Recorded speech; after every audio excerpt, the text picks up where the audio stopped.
இந்த 5 விஷயங்கள் ஒரு இடத்தில் இருந்தால் அங்கு தீய சக்தி இருக்கிறது என்பது உறுதி. நாம் வாழும் இந்த உலகம் வெறும் போதீக உலகம் மட்டுமல்ல, இது ஒரு ஆவிக்குரிய போர்க்களமும் கூட. நமக்கு போராட்டமிருக்கிறது மாம்சத்தோடும் இரத்தத்தோடும் அல்ல, துரைத்தனங்களோடும் அதிகாரங்களோடும் இப்பிரபஞ்சத்தின் அந்தகார லோகாதிபதிகளோடும் வானமண்டலங்களிலுள்ள பொல்லாத ஆவிகளின் சேனைகளோடுமே. எபேசியர் 6:12 என்று பவுல் அப்போஸ்தலர் தெளிவாக எழுதுகிறார். எனவே நாம் வாழும் வீடு, வேலை பார்க்கும் இடம் அல்லது நாம் அடிக்கடி செல்லும் எந்த ஒரு சூழலும் அதன் ஆவிக்குரிய சூழ்நிலையை கவனிக்க வேண்டியது கிறிஸ்தவனுக்கு அவசியம்.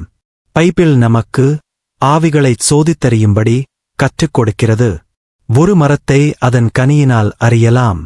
மத்தேயு 7:16-20 என்பது இயேசுவின் போதனை. அதேபோல ஒரு இடத்தின் ஆவிக்குரிய நிலையையும் அங்கு நடக்கும் செயல்களின் கனிகளால் நாம் அடையாளம் காணலாம். இன்று நாம் காணும் 5 குறிப்பிட்ட அடையாளங்கள் பிளவு, மட்டம் தட்டுதல், அழித்தல், ஏமாற்றுதல், மனச்சோர்வு இவை ஒரு இடத்தில் தொடர்ந்து காணப்பட்டால் அங்கு தீய சக்தியின் செல்வாக்கு இருக்கலாம் என்பதற்கான பைபிள் அடிப்படையிலான குறிகாட்டிகள். 1. பிளவு, டிவிஷன். தேவனுடைய இயல்பு ஒற்றுமையை உருவாக்குவது சாத்தானின் இயல்பு பிரிவினையை உருவாக்குவதே. பொறாமையும் வாதம் உங்கள் இருதயத்தில் இருந்தால் மேன்மை பாராட்டாமலும் சத்தியத்திற்கு விரோதமாய்ப் பொய் சொல்லாமலும் இருங்கள். இப்படிப்பட்ட ஞானம் பரலோகத்திலிருந்து இறங்கி வருகிறதல்ல, அது பூமிக்குரியது, ஜென்ம சுபாவமுள்ளது, பேயின் ஞானம் என்று யாக்கோபு 3:14-15 தெளிவாகக் கூறுகிறது. மேலும் பொறாமையும் வாதும் இருக்கிற இடத்தில் கலகமும் சகல துர்க்கிரியையும் இருக்கும். யாக்கோபு 3:16. ஒரு குடும்பத்திலோ சபையிலோ வேலை இடத்திலோ காரணமே இல்லாமல் திடீரென்று மனிதர்கள் மத்தியில் பகைமை, குழுக்களாகப் பிரிதல், தேவையற்ற சச்சரவுகள் தோன்றினால் அது வெறும் மனித பலவீனம் மட்டுமல்ல, அதன் பின்னணியில் ஆவிக்குரிய தாக்குதலும் இருக்கலாம். கலாத்தியர் 5:19-20 மாம்சத்தின் கிரியைகளாவன விபசாரம், பகைகள், வாதுகள், பொறாமைகள், பிரிவினைகள் என்று பட்டியலிடுகிறது. இயேசு கூட தன்னோடே பிரிந்திருக்கிற ஒரு ராஜ்யம் நிலைநிற்பதில்லை என்று கூறுகிறார். பிளவு என்பது இருதரப்பையும் பலவீனப்படுத்தும் சாத்தானின் தந்திரோபாயம். 2. ஒருவரை மட்டம் தட்டுதல். தேவன் ஒவ்வொரு மனிதனையும் தமது சாயலில் படைத்தார். ஆதியாகமம் 1:27.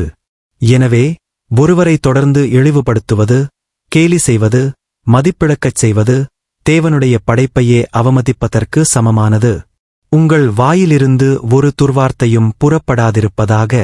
பக்திவிருத்திக்கேற்ற நல்ல வார்த்தை உண்டானால் அதையே சொல்லுங்கள், அது கேட்கிறவர்களுக்குப் பிரயோஜனமாயிருக்கும் என்று பவுல் புத்தி சொல்கிறார். எபேசியர் 4:29.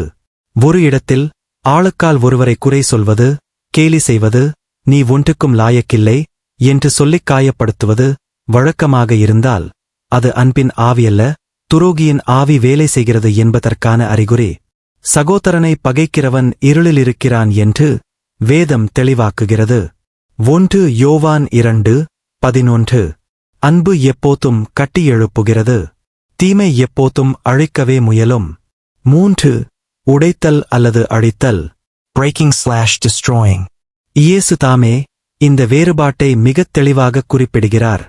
திருடன் திருடவும் கொல்லவும் அழிக்கவும் வருகிறானேயல்லாமல் வேறொன்றுக்கும் வரான். நானோ அவைகளுக்கு ஜீவன் உண்டாயிருக்கவும் அது பரிபூரணப்படவும் வந்தேன். யோவான் 10:10. இங்கே திருடன் என்பது சாத்தானைக் குறிக்கிறது. அவனது நோக்கமே அழிப்பது. ஒரு இடத்தில் தொடர்ந்து உறவுகள் உடைவது, திட்டங்கள் தோல்வியடைவது, சொத்துக்கள் சேதமடைவது அல்லது ஏதோ ஒன்று எப்போதும் தவறாகவே போகிறது என்ற உணர்வு நிலவினால் இது இயற்கையான தற்செயல்களை மட்டும் சார்ந்ததல்ல என்று வேதம் நமக்கு எச்சரிக்கிறது. தேவனுடைய கிரியை எப்போதும் கட்டியெழுப்புவது, குணப்படுத்துவது, மீட்பது ஆகும். எரேமியா 29:11. அதற்கு எதிர்மாறாக தொடர்ந்து அழிவும் சிதைவும் நிகழும் இடங்களில் ஆவிக்குரிய எச்சரிக்கை தேவை. 4.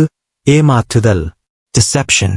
சாத்தானை பைபிள் பொய்யனும் பொய்க்குப் பிதாவும் என்று அடையாளப்படுத்துகிறது. யோவான் 8:44. 5. மனச்சோர்வு ஏற்படுத்துதல்.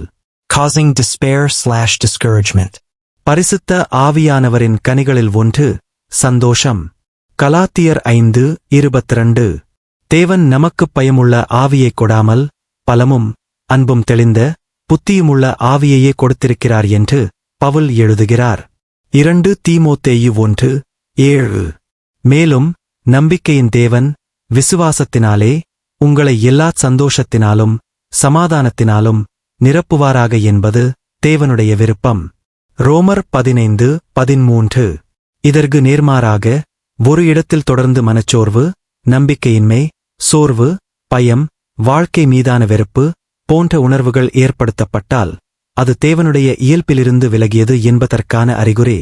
கவனிக்க வேண்டியது, மனச்சோர்வு அனுபவிக்கும் ஒவ்வொருவரும் தீய சக்தியின் பாதிப்பில் இருக்கிறார்கள் என்று அர்த்தமல்ல. மனநலம் தொடர்பான உண்மையான போராட்டங்களுக்கு மருத்துவ மற்றும் ஆலோசனை உதவி தேவைப்படலாம்.